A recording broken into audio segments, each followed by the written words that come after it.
오늘 우리가 함께 읽을 하나님의 말씀은 에베소서 1장 3절에서 6절까지 말씀입니다. 함께 읽도록 그렇게 하겠습니다. 찬송하리로다. 하나님 곧 우리 주 예수 그리스도의 아버지께서 그리스도 안에서 하늘에 속한 모든 신령한 복을 우리에게 주시되 곧 창세전에 그리스도 안에서 우리를 택하사 우리로 사랑 안에서 그 앞에 거룩하고 흠이 없게 하시려고 그 기쁘신 뜻대로 우리를 예정하사 예수 그리스도로 말미암아 자기의 아들들이 되게 하셨으니 이는 그가 사랑하시는 자 안에서 우리에게 거저 주시는 바 그의 은혜의 영광을 찬송하게 하려는 것이라. 아멘. 기도합니다. 오늘 이 시간 또 하나님의 말씀을 들고 섰습니다. 무슨 말씀을 하시든지 우리에게 믿음이 되게 도와주시고 은혜가 되게 도와주옵소서. 예수님의 이름으로 기도했습니다. 아멘. 오늘은 우리를 향한 하나님의 예정과 섭리와 은혜와 인도하심에 대해서 살펴보고자 합니다. 이 네 가지는 우리 신앙의 뼈대가 되기 때문에 우리가 알아야 할 필요가 꼭 있습니다. 첫째로는 하나님의 예정과 섭리입니다. 예정을 다른 말로 하면 경륜, 계획, 선택이라고도 할 수 있습니다.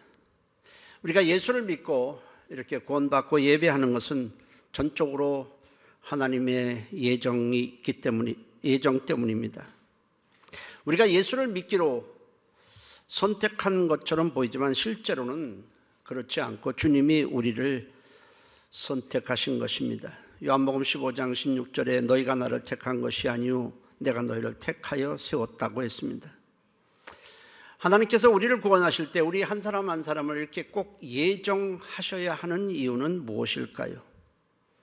그때그때 상황을 봐서 구원을 하시든지 아니면 복음만 듣게 하고 나머지는 우리가 믿든지 말든지 우리의 자유의지, 자유 선택에 맡기시면 될 것 같은데 굳이 꼭 예정하셔야만 하는 이유는 무엇일까? 그것은 우리가 너무나 완악하기 때문에 그렇습니다. 사람들은 자기 안에 있는 죄성이 얼마나 강하고 얼마나 완악한지를 잘 모르고 있습니다. 모든 사람은 죄에 완전히 물들어 있고 그래서 선을 행하는 자는 한 사람도 없고 의를 행하는 자도 한 사람도 없습니다. 사람의 기준에는 저 사람은 선하다, 저 사람은 의롭다 말할 수 있겠지만 하나님 보시기에는 그런 사람은 전혀 없습니다. 로마서 3장 10절 11절에 기록된 바 의인은 없나니 하나도 없으며 깨닫는 자도 없고 하나님을 찾는 자도 없고 다 치우쳐 함께 무익하게 되고 선을 행하는 자는 없나니 하나도 없도다라고 했습니다. 그러므로 우리의 자유의지나 자유선택에 맡겨놓을 경우에 한 사람도 예수를 믿을 자 없고 구원을 받을 자는 없습니다. 인간의 선택에 맡기면 우리는 하나님을 믿지도 못하고 하나님께 나오지도 않습니다. 때문에 하나님께서 우리를 예정하시는 것은 우리를 차별해서가 아니라 어떻게 하든지 사랑해서 구원하시기 위함인 것입니다. 하나님께서 예정하신 후에 그 사람을 집중적으로 공격해야만 예수를 비로소 믿을 수 있는 것입니다. 그러나 모든 사람이 다 죄 가운데 태어나고 모두 다 죄성으로 다 물들어 있지만은 각 사람의 죄의 성량은 조금씩 다릅니다. 자식을 여러 키워보면 같은 뱃속에서 나온 자식이라도 어쩌면 그렇게 다른지 모릅니다. 마찬가지로 우리 모두 다 죄인으로 태어나지만 죄의 성량은 제각각입니다. 어떤 사람은 돈에 대해서 굉장히 집착하는 분이 있어요. 그래서 돈에 대한 것만은 건들 수가 없을 정도로 아주 집착성이 강한 사람이 있습니다. 그런가 어떤 사람은 자아가 매우 강해서 그 부분을 탁 건들면 폭발합니다. 굉장히 자아가 강한 사람이 있고 어떤 사람은 출세욕이 매우 강한 사람이 있습니다. 출세를 하기 위해서는 어떤 짓도 다 합니다. 또 어떤 사람은 육체의 욕망, 육체의 쾌락만을 추구합니다. 하여튼 여러 종류, 다 죄성이지만은 종류가 조금씩 다르기 때문에 하나님은 각 사람의 상황에 맞춰서 일하실 수밖에 없습니다. 죄성이 특별히 강한 어떤 부분을 하나님은 건드릴 수밖에 없는 것입니다. 우리가 예수를 믿은 후에 뒤돌아보면 하나님께서 우리를 집요하게 놓지 않고 도망가지 못하도록 올가미를 씌우듯 씌웠기 때문에 우리가 믿게 된 것입니다. 환경을 통해서 질병이나 고난이나 어떤 실패를 통해서 낮아지게 하시고, 우리가 교회 나가기 싫다, 예수 믿기 싫다라고 하는데도 끈질기게 사람을 통해서 지속적으로 복음을 듣게 하심으로 마지못해 우리가 교회에 나오게 된 것이지 우리 스스로 알아서 나온 것도 아닙니다. 또 말씀을 들을 때도 하나님께서 믿을 수 있도록 믿음을 주셨기 때문에 믿은 것이지 우리가 알아서 믿은 것은 하나도 없습니다. 사도 바울은 예수를 만나 믿게 된 것이 모두 다 하나님의 예정 때문이라고 했습니다. 바울은 십자가에 분명히 처형된 예수가 부활했다고 하는 자들을 이거는 사회를 어지럽힌다고 생각해서 잡아가두기 위해 대제사장으로부터 영장을 받아가지고 사람들과 함께 이 사람들을 잡아가두기 위해 다메섹으로 가고 있는데 갑자기 햇빛보다 강한 빛이 자기를 둘러쌉니다. 어떤 강한 빛이 자기를 꼼짝달싹 못하게 둘러쌉니다. 그들이 음성이 들립니다. 사울아 사울아 네가 어찌하여 나를 박해하느냐. 바울이 누구시니까 묻자 나는 네가 박해하는 예수라고 대답을 합니다. 그때 바울은 십자가에서 분명히 죽은 줄만 알았던 예수가 부활해서 살아있다는 것에 대해서 큰 충격을 받습니다. 예수님의 부활은 유언비어가 아니라 사실이었던 것입니다. 바울은 예수님이 하나님의 아들이요 십자가에 죽으신 것이 자기 죄를 대속하기 위함이었다는 것을 알고 예수를 구주로 믿고 이방에 복음을 전하는 위대한 사도가 되었습니다. 그 후 바울은 어느 날 갑자기 하나님께서 자기를 부르신 것이 아니라는 것을 알았습니다. 다메섹에 가는 도중에 그때 갑자기 하나님이 처음 자기를 불렀다.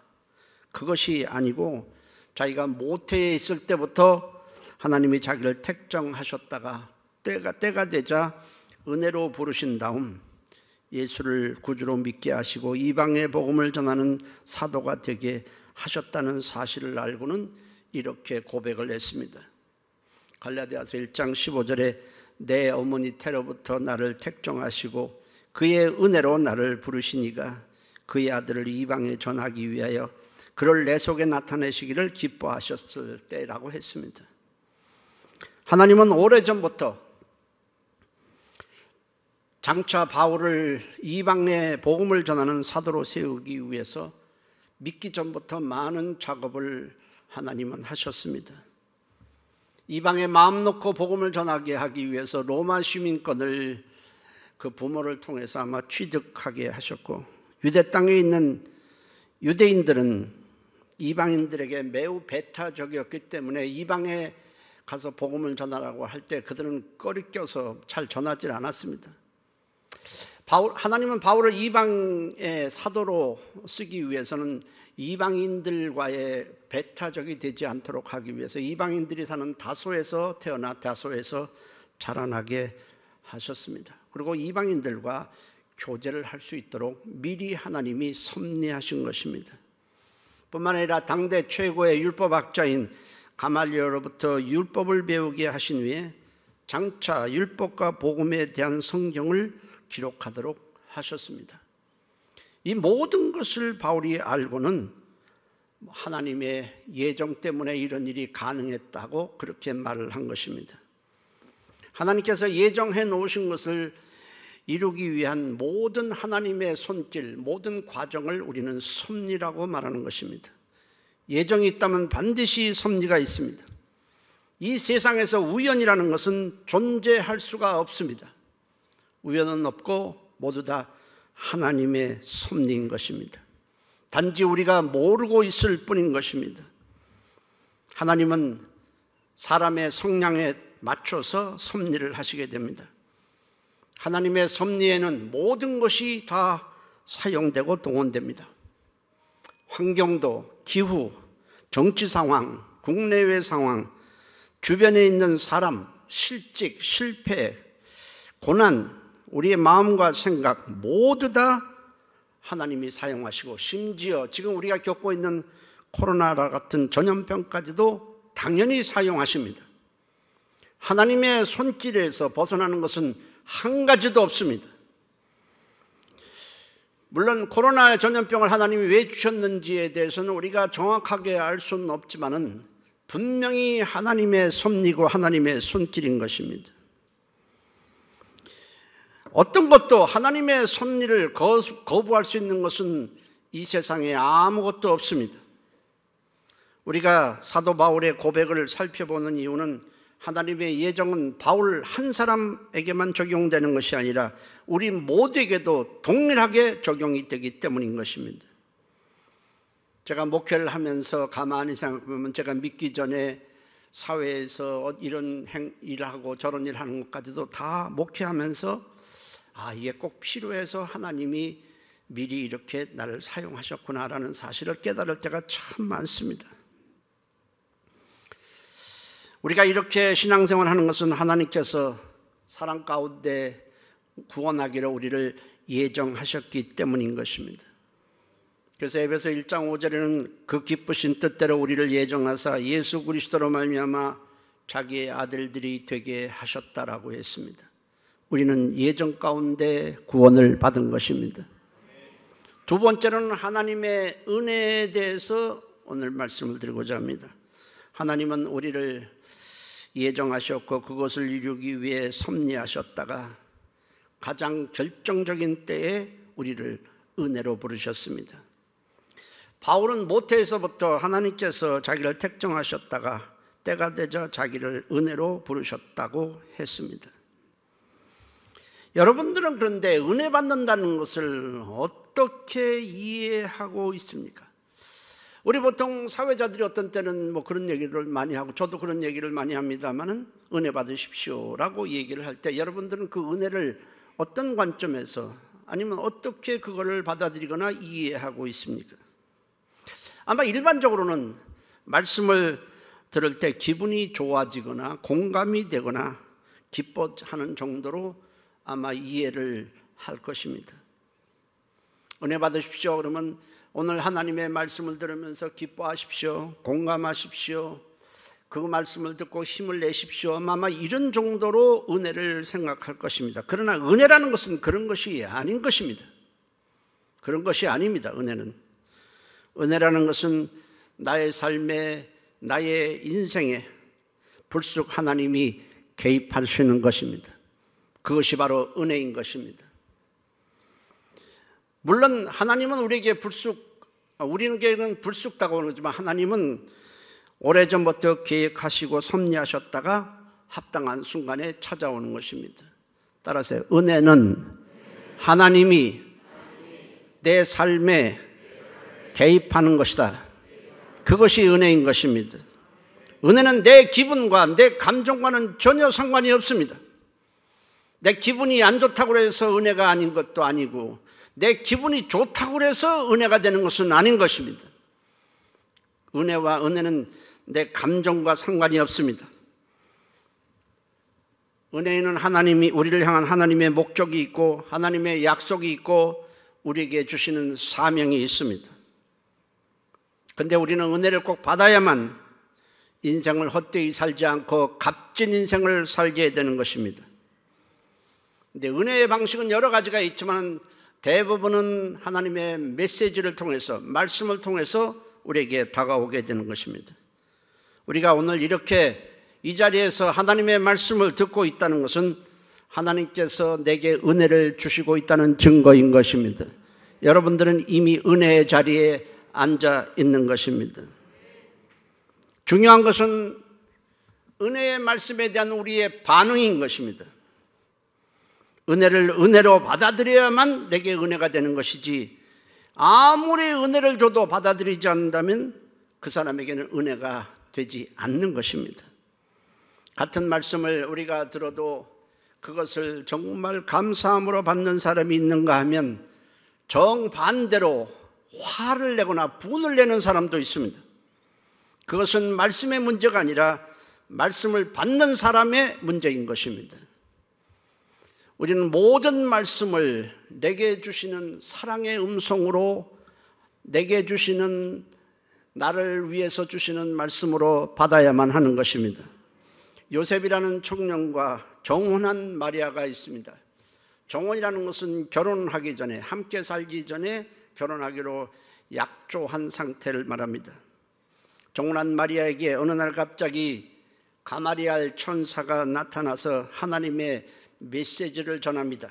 누가복음 1장 28절에 그에게 들어가 이르되 은혜를 받은 자여 평안할지어다, 주께서 너와 함께 하시도다 했습니다. 너는 지금 은혜를 받는다는 겁니다. 내가 하나님의 말씀을 들고 왔으니 너는 참으로 은혜를 받은 자다. 주께서 너와 함께 하시도다 하고 나서는 누가복음 1장 31절에 보라 네가 잉태하여 아들을 낳으리니 그 이름을 예수라 하라, 이렇게 말을 합니다. 천사는 분명히 하나님의 메시지가 마리아에게 증거되니까 너는 은혜를 받은 자라고 했지만은 정혼한 마리아에게는 청천벽력과 같은 그런 말씀이었습니다. 정혼한 여자가, 결혼도 하지 아니하고 함께 살지도 않는 여자가 임신을 하게 되면 분명히 100% 파혼을 당할 것입니다. 불을 보듯 뻔합니다. 그리고 사람들로부터 온갖 비난과 욕설을 듣게 될 것입니다. 우리 같으면 그것을 은혜라고 할 수 있겠습니까? 뭔가 은혜라 하면 내 상황과 성을 최상으로 만들어줘야 될 것 같은데 지금 상황은 전혀 그렇지가 않습니다. 우리가 일반적으로 생각하는 은혜가 전혀 아니었습니다. 그러나 마리아는 자기에게 앞으로 일어날 수 있는 엄청난 위험에도 불구하고 하나님의 말씀을 그대로 수용을 합니다. 그래서 존귀한 여인이 되었습니다. 마리아는 하나님의 말씀을 받아들임으로 그것이 자기에게 은혜가 된 것입니다. 만일 마리아가 어찌 이럴 수 있습니까? 제 상황이 이런데 어떻게 그런 말씀을 하십니까? 나는 도저히 그걸 감당할 수 없습니다 했더라면 하나님은 다른 여인을 사용하실 것입니다. 베드로가 성령을 충만하게 받은 후에 예수를 죽이라고 욕하고 욕설했던 그 유대인들에게 나가서 복음을 증거합니다. 사도행전 2장 36절에 그런 적이 이스라엘 온 집은 확실히 알지니 너희가 십자가에 못 박은 이 예수를 하나님이 주와 그리스도가 되게 하셨느니라고 했습니다. 너희가 길거리에 섰다가 대제사장의 사주를 받고 그들과 함께 예수를 죽여라 그러고 욕을 하고 온 돌팔매질도 했는데 너희가 바로 십자가에 죽이라고 했던 그 예수를 하나님이 우리의 구세주와 우리의 인생의 주가 되게 하셨느니라 라고 했습니다. 그 말을 듣던 많은 사람들이, 유대인들이 마음에 찔려 우리가 그러면 어찌할꼬 하고 하자 베드로가 말합니다. 사도행전 2장 38절에 베드로가 이르되 너희가 회개하여 각각 예수 그리스도의 이름으로 세례를 받고 죄사함을 받으라. 그리하면 성령을 선물로 받으리라 합니다. 그랬을 때 저들은 통곡을 하며 회개하며 우리가 예수 하나님의 아들에게 돌팔매질하고 온갖 욕설을 퍼붓던 것을 회개하고 통곡하며 예수를 구주로 믿고 세례를 받았는데 그 숫자가 3,000명이나 되었다고 성경은 기록하고 있습니다. 그런데 똑같이 사도행전 7장에는 스데반 집사가 똑같이 베드로처럼 성령이 충만하여 유대인들에게 복음을 전합니다. 내용은 다 비슷할 것입니다. 너희가 십자가에 죽인 그 예수, 그분은 하나님의 아들이고 우리의 구세주다. 똑같이 복음을 증거하게 됩니다. 근데 그들의 반응을 한번 보십시오. 사도행전 7장 54절에 그들이 이 말을 듣고 마음에 찔려 그를 향하여 이를 갈거느리라고 했습니다. 똑같이 마음에 찔렸는데 그들은 이를 갈면서 스데반을 돌로 쳐 죽여버렸습니다. 베드로가 전한 말씀을 들었던 자들과 스데반이 전한 말씀을 들었던 자들이 동일한 것은 똑같이 마음에 찔렸다는 것입니다. 그러나 반응은 정반대였습니다. 한쪽은 회개하여 예수를 받아들였고 한쪽은 스데반을 돌로 쳐 죽여버렸습니다. 무엇이 문제입니까?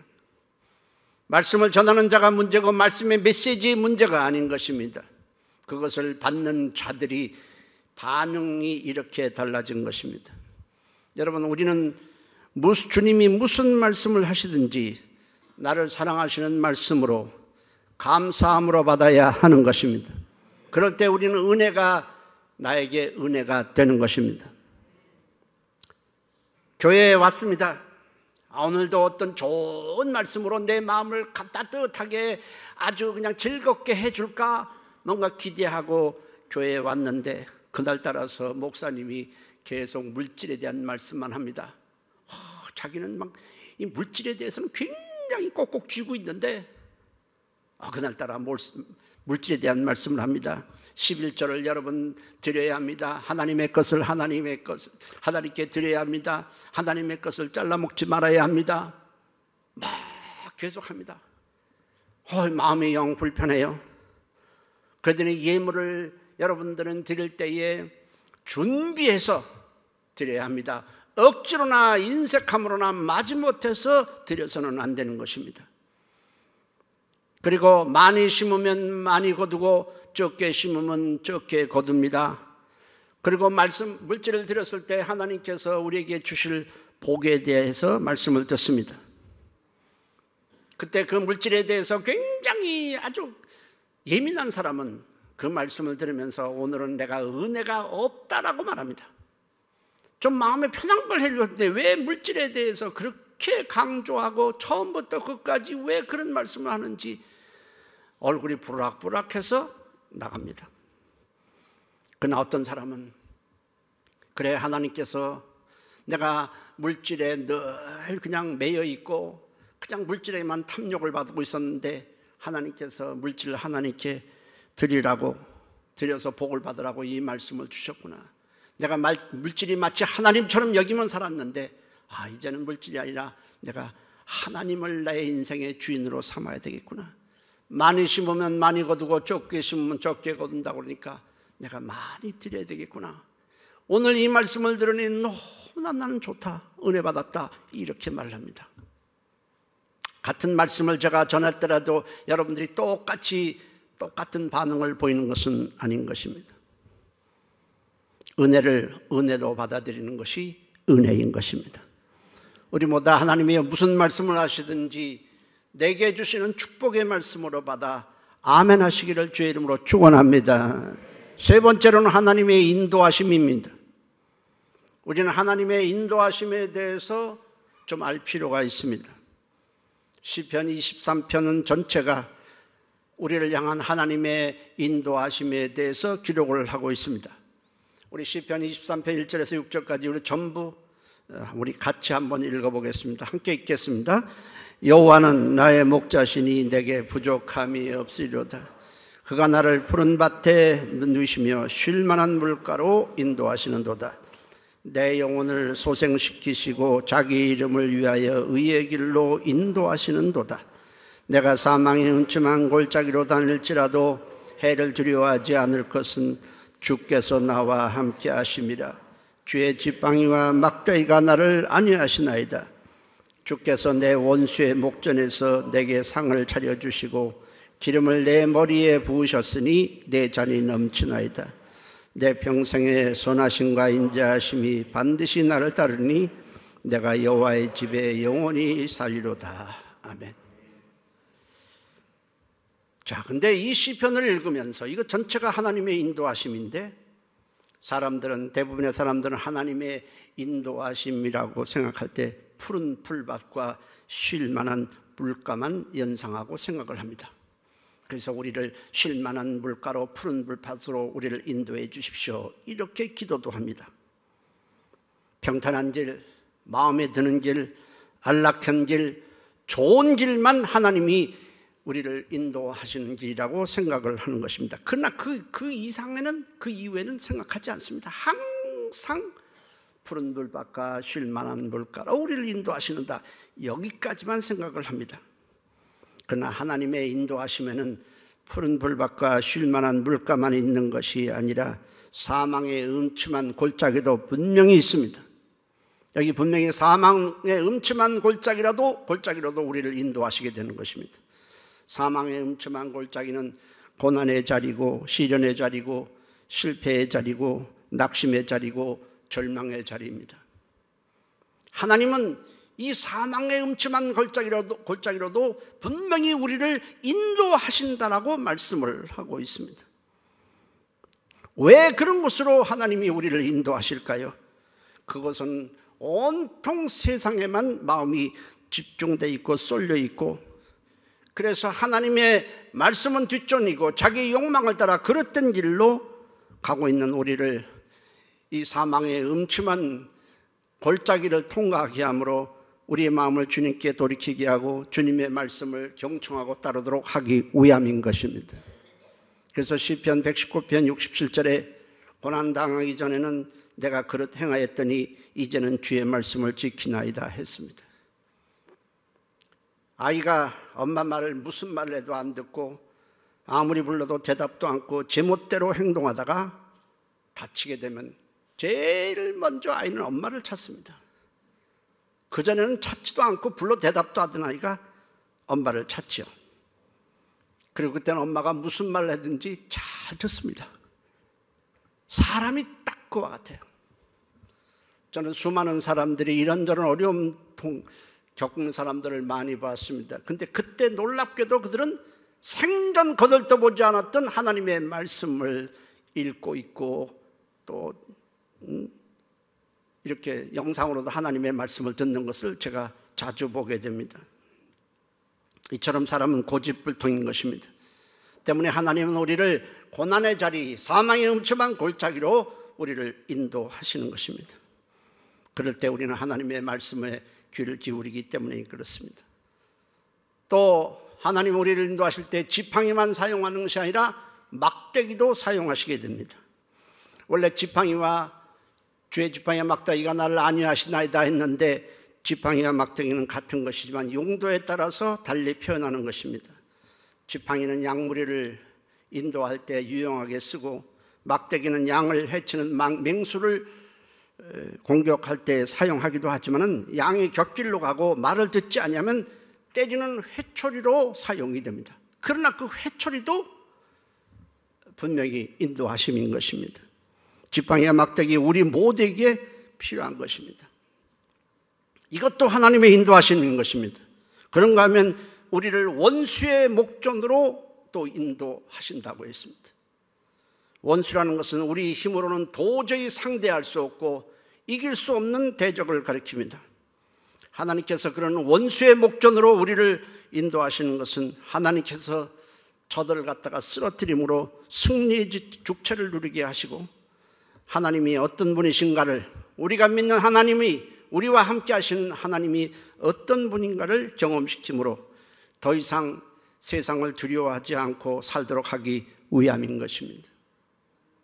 시편 23편을 자세히 보십시오. 어디 쉴 만한 물과 풀밭만 있습니까?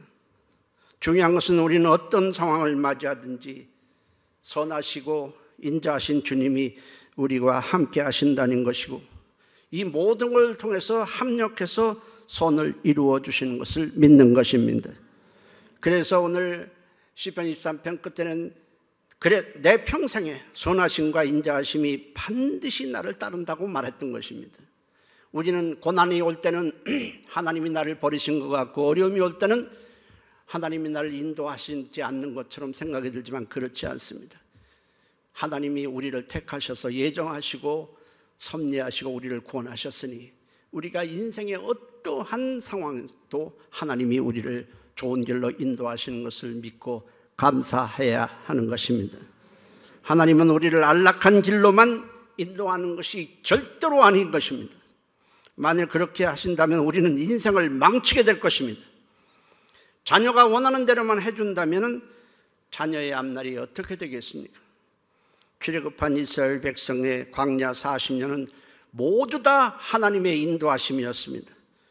왜냐하면 그들은 광야에서 자기들이 선택해서 자기 임의로 움직인 것이 아니라 하나님이 보내주신 구름 기둥과 불 기둥을 따라서 움직였기 때문에 그렇습니다. 출애굽기 13장 21절에 여호와께서 그들 앞에서 가시며 낮에는 구름 기둥으로 그들의 길을 인도하시고 했습니다. 밤에는 불 기둥을 그들에게 비추사 낮이나 밤이나 진행하게 하시니 했습니다. 분명히 하나님이 보내주신 구름 기둥을 따라서 그들은 움직였습니다. 그러므로 광야 40년 우리 인생 전체를 비유할 수 있습니다. 광야 40년은 전부 하나님의 인도하심이었습니다. 그 하나님은 오늘도 우리를 성령을 통해서 우리를 인도하고 계시는 것입니다. 그런데 광야 40년에 인도하시는 내용을 보면 결코 평탄한 길이 아니었습니다.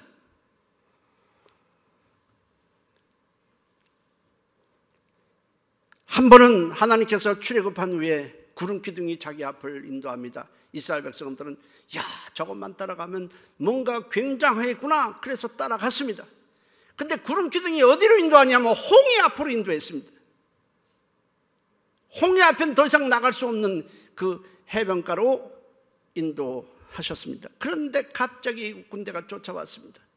그럴 때 이스라엘 백성이 어떻게 반응을 했습니까? 생각을 해보세요.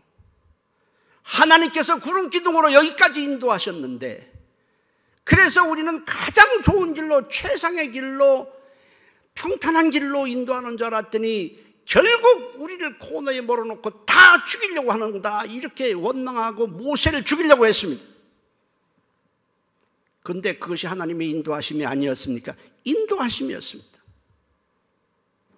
그때 저들이 구름 기둥으로 하나님이 인도하셨으니까 뭔가 하나님이 우리를 위해서 좋은 계획을 갖고 계실 것이다 라고 했다면 얼마나 좋았겠습니까? 그러나 그렇게 한 사람이 없었습니다. 전부 원망하고 불평하고 돌을 들어서 모세를 향해서 던지려고 그러고 죽이려고만 했습니다. 그런데 하나님은 홍해를 가르시고 애국 군대를 전부 물에 수장시켜 버렸습니다. 그리고 하나님이 어떤 분이신가를, 이스라엘 백성, 자기들과 함께 하신 하나님이 어떤 분이신가를 저들에게 경험시켰습니다. 그때 저들이 홍해를 건넌 다음에 하나님을 찬양하는 것이 출애굽기에 나와 있습니다. 여호와를 찬송하라, 그분은 위대하시고 위대하시도다. 왜 그렇게 글로 인도하시는 겁니까? 하나님이 다 목적이 있어서 그랬습니다. 홍해 앞으로만 인도하신 것이 아니고 또 조금은 길을 가는데 구름 기둥이 또 앞서갑니다. 그런데 3일 동안 가도 물이 없는 수르 광야를 지나게 하십니다. 그런데 성경은 그렇게 말했어요. 저들을 시험하사. 결국 3일 되니까 그 믿음이 다, 홍해 건너간 건 잊어버리고 3일 되니까 그 믿음이 다 고갈됩니다. 그래서 결국은 하나님이 거기서 또 엘림에 가서 물을 주고 또 마라에 가서 쓴물을 단물로 바꿔줬지만은 믿음을 지탱할 힘이 3일밖에 없었던 것입니다. 그걸 통해서 저들은 또 자신의 믿음이 이렇게 약한 것인가 하는 걸 돌아보며 우리가 끝까지 하나님을 믿어야 되겠다고 생각을 합니다. 그런가 하면 하나님은 또 아말렉과 전투하는 전투 장소로 이스라엘 백성들을 또 구름 기둥이 인도하게 됩니다. 그런가 하면 또 구름 기둥을 쫓아갔더니 이게 길이 또 굉장히 험합니다. 그래서 왜? 하나님은 목적이 있었습니다. 에돔 쪽으로 가면 에돔 속속이 쳐들어올까, 저들을 죽이려고 덤벼들 것이 뻔하니까 우의 길로 갔는데 거기서 또 불평하는 바람에 갑자기 또 불뱀이 나와서 물고, 그래서 또 이스라엘 백성들이 또 노수로 뱀을 만들어 그걸 쳐다보면 살 것이다 해서 하나님의 그 또 뜻을 갖다가 저들에게 알려주는 것입니다.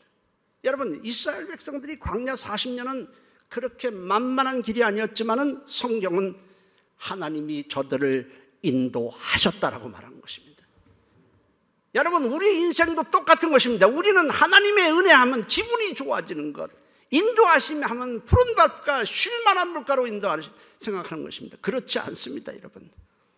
하나님이 고의적으로 우리를 아프게 하고 힘들게 하기 위한 것이 아니라 하나님이 우리를 선택하시면 하나님의 자녀로답게 살고 하나님을 의지하며 살고 말씀을 가까이 하며 살며 하나님을 의지하며 살도록 하기 위해서 이렇게 훈련을 시킨 것입니다.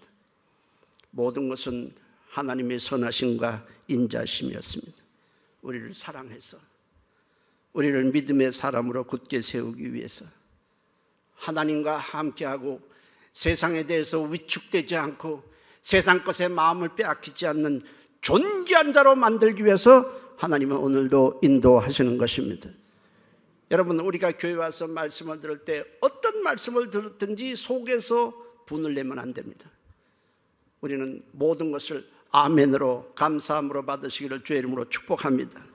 하나님은 우리를 일방적으로 택해 주셨고 은혜를 베풀어 주셨고 구원해 주셨고 하나님의 자녀가 되게 하셨고 천국에서 영생할 자로 만들어 주셨고 그리고 우리의 일생을 그분이 인도하고 계십니다. 하나님께서 이렇게 택정하시고 우리에게 많은 노력을 기울인 이유가 뭐겠습니까? 우리를 이렇게 해서 그의 은혜로 하나님의 자녀가 되게 하신 데서 우리에게 바라는 것이 무엇이겠습니까? 에베소서 1장 6절에는 이는 그가 사랑하시는 자 안에서 우리에게 거저 주시는 바 그의 은혜의 영광을 찬송하게 하려는 것이라 했고, 요한복음 15장 16절에는 내가 너희를 택하여 세웠나니 이는 너희로 가서 열매를 많이 맺게 하기 위함이라고 했습니다.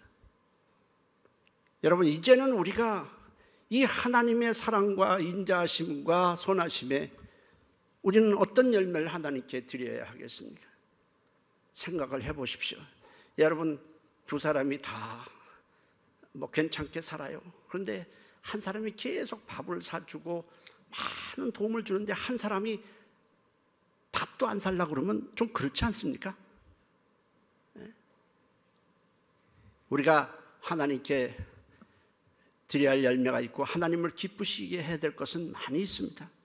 우리는 순종의 열매도 드려야 되고 주님이 핏값으로 사신 교회를 위해서 기도하는 기도의 열매도 있고 전도의 열매도 있고 믿음이 다 굳건해져서 하나님 보시기에 참 저는 믿음의 사람이구나 할 정도로 계속 믿음이 자라는 믿음의 열매도 있고 섬김의 열매도 있고 많이 있을 것입니다. 우리가 뭔가 어떤 열매를 여러분 드리시겠습니까? 우리의 남은 인생 우리를 택정하시고 섭리하시고 은혜로 부르시고 우리를 구원해 주신 주님을 기쁘시게 하는 삶이 되시기를 주의 이름으로 축복합니다. 기도하십니다. 통성으로 기도합니다. 하나님, 전부 내 이기주의로 내 욕망으로 살았습니다. 나를 위해서 십자가에서 자기 몸을 찢어 우리를 구원하신 주님을 기쁘시게 하는 삶을 살 수 있도록 우리를 인도하시고 성령으로 우리 마음을 붙들어 주옵소서. 우리 다 같이 한 목소리로 동성으로 기도합니다. 살아계신 하나님 고맙습니다. 하나님, 우리가 주님을 사랑